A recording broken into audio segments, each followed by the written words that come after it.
Welcome everyone to Discover This. Well, today we got the story of a longtime member of the Hells Angels Motorcycle Club. Guy who was president for decades, actually, and someone who was revered and respected by his peers in the Hells Angels. And that gentleman's name is Guy Russell Castiglione, also known as Guyzilla, Gorgeous Guy, Big Daddy, and the Boss. And with all that respect and attention he got, he also got the attention of law enforcement. So we're going to talk about all that today, and this is the story. 1, 2, 3,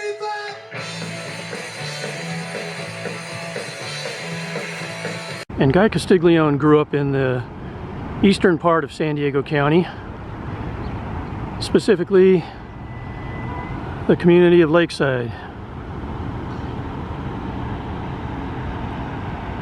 And this was his stomping grounds.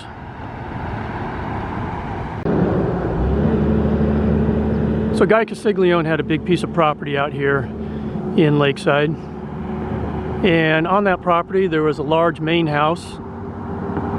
There was 2 guest houses, a couple of storage buildings.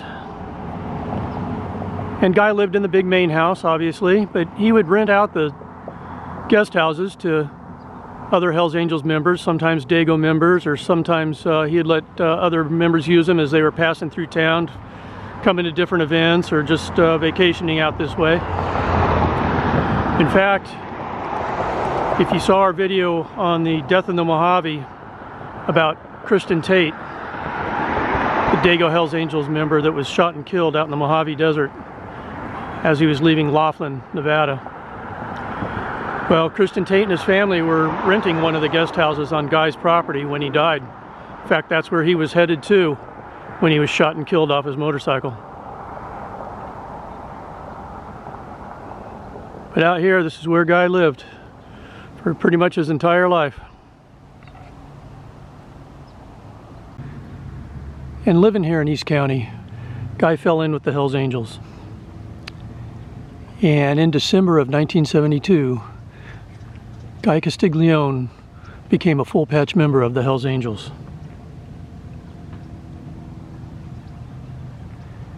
Now, in the summer of 1977, the Dago Charter, under the leadership of its president at the time, Thomas Renzulli, started formulating a plan where they were going to go hunt and kill Mongols members. See, the Mongols had become a thorn in the side of the Hells Angels around that time, and there had been a few little incidents leading up to this summer of 1977.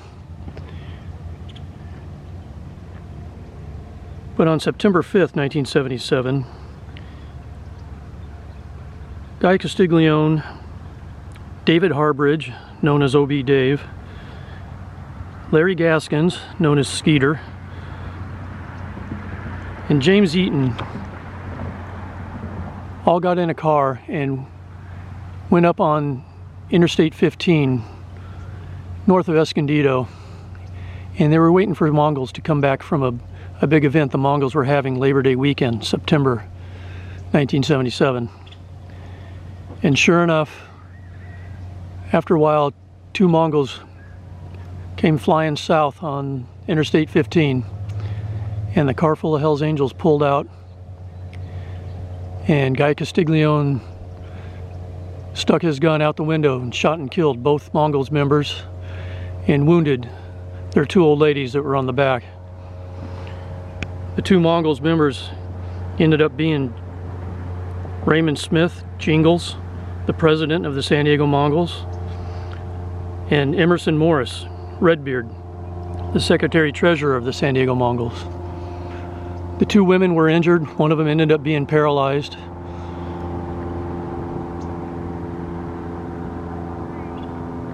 And the Hells Angels fled south on Interstate 15.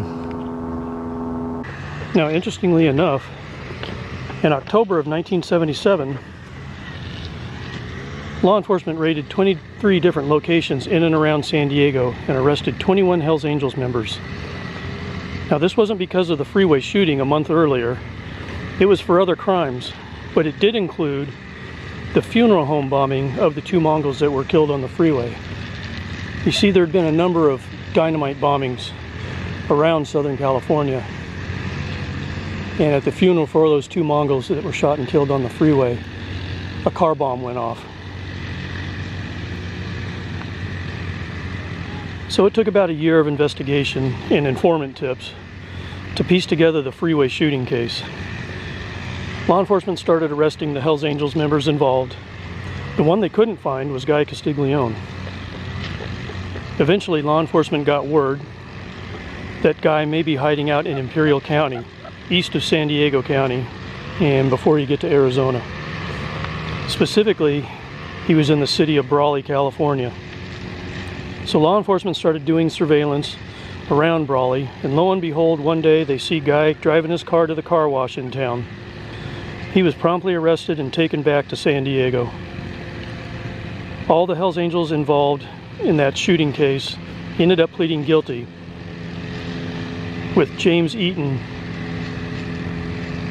pleading guilty first and becoming a cooperating witness. Guy Castiglione, Thomas Renzulli, Larry Gaskins, and David Harbridge all pled guilty to racketeering, and all, except Eaton, were sentenced to 6 years in federal prison, which means they could possibly get out after 48 months. To this day, no one has been convicted of the murder of the killing of Redbeard and Jingles, two Mongols. Guy got out of federal prison and was right back with the Dago Hells Angels. He eventually became president of the charter. On May 13, 1989, Guy and his then-girlfriend, Rebecca Pirelli, were traveling north on Interstate 15 when they got to the Border Patrol checkpoint at the San Diego County-Riverside County line. They were stopped and checked, and Border Patrol agents found 2 pounds of methamphetamine. They were arrested for possession and for intent to distribute. And Guy ended up pleading guilty to the charges and was sentenced to 5 years in federal prison and fined $100,000. His girlfriend pled guilty to using a telephone to facilitate a drug deal. Again, Guy did his time, he got out, and was right back with the Dago Hells Angels as president. Guy and the rest of the Hells Angels did their thing, not too much noticed by law enforcement. At least that's what they thought. And Guy Castiglione ruled San Diego County from the Hells Angels clubhouse here in El Cajon, California. And if he wasn't hanging out here, he may have been a few doors down at Dumont's Bar. And that's where Dumont's Bar used to be. And Dumont's was a long-time biker bar, owned and operated by a guy with the last name of, that's right, Dumont. And in later years, Mr. Dumont sold the bar to a guy by the name of Maurice Eunice. And Maurice Eunice was a full-patch member of the Hells Angels, Dago Charter. He went by Ramona Pete, or sometimes just Pete. And if you recognize his name, it's because he was involved in the Laughlin River Run riot, you know, the shooting at Harris. And you can see pretty clearly on the security video that Pete Eunice is shooting his gun at some Mongols. So he was ended up getting convicted of that, and being a convicted felon, the California Department of Alcohol Beverage Control came and took away his liquor license. So he could no longer operate Dumont's, and he had to sell it, and it's been some various tattoo parlors over the years. On June 11, 2003, federal agents with DEA and local law enforcement raided the Hells Angels clubhouse in El Cajon. You see, there had been a federal investigation going on, including wiretaps on the Dago Charter for some time.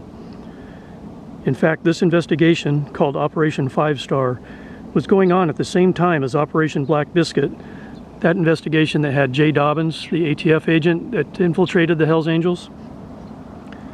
And Operation 5 Star was going on during the Laughlin River Run shooting at Harrah's Casino. 17 Hells Angels members and associates were arrested as part of Operation 5 Star, including Guy Castiglione. Guy ended up pleading guilty to conspiracy, and on September 22, 2005, he was sentenced to 70 months in federal prison. So again, Guy did his time, and then he did his federal probation and parole time, and then he came back to the Dago Charter as the president. In the years following, some members were picked up for various crimes, but Guy had kept his head down and didn't get arrested or indicted, as some of the others did. But Guy's health wasn't doing good. He ended up having a variety of health problems, cancer among them. He tried different things to combat his different issues. Some worked for a time, but ultimately the cancer and the other things beat Guy. He died on August 7th, 2020. Immediately the remembrances poured in. Starting from none other than Sonny Barger, but many others. And the planning for a huge Hells Angels funeral began. A funeral fit for the boss. And what a funeral it was. The procession through Lakeside onto the various freeways to get to the cemetery where Guy would be laid to rest was immense.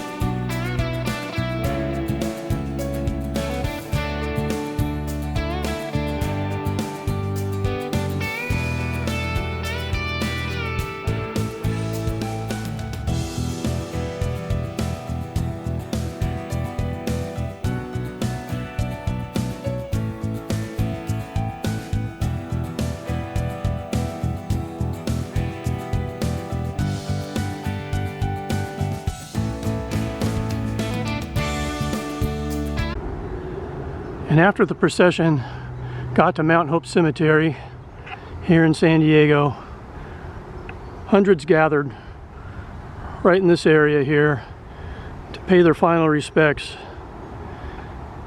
and remember Guy Castiglione.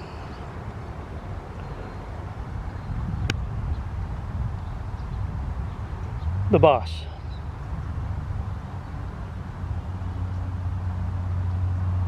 Now, if you watched our video about the freeway shooting that started this war between the Mongols and Hells Angels, you'll remember that the irony is that the two Mongols that Guy Castiglione shot and killed on Interstate 15 in northern San Diego County back in 1977, well, they're buried right down that hill. You can see there's a roadway there. Those cars are parked. Go down that road a little farther and down the hill, and that's where the two Mongols are buried. If you come down that road, you'll see the marker for the two Mongols that Guy Castiglione shot and killed. Now, someone has removed the pictures of the two Mongols that were on this marker at some point in time, but nonetheless, and Guy is buried just up that hill past those trees. Well, that's going to do it for this story on Guy Castiglione and his life in the Hells Angels Motorcycle Club. I appreciate you watching. I appreciate you taking the time.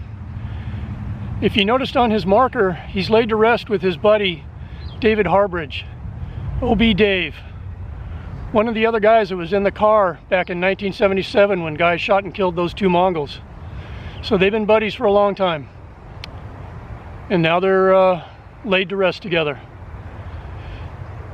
So thanks again for watching. We will see you next time on Discover This.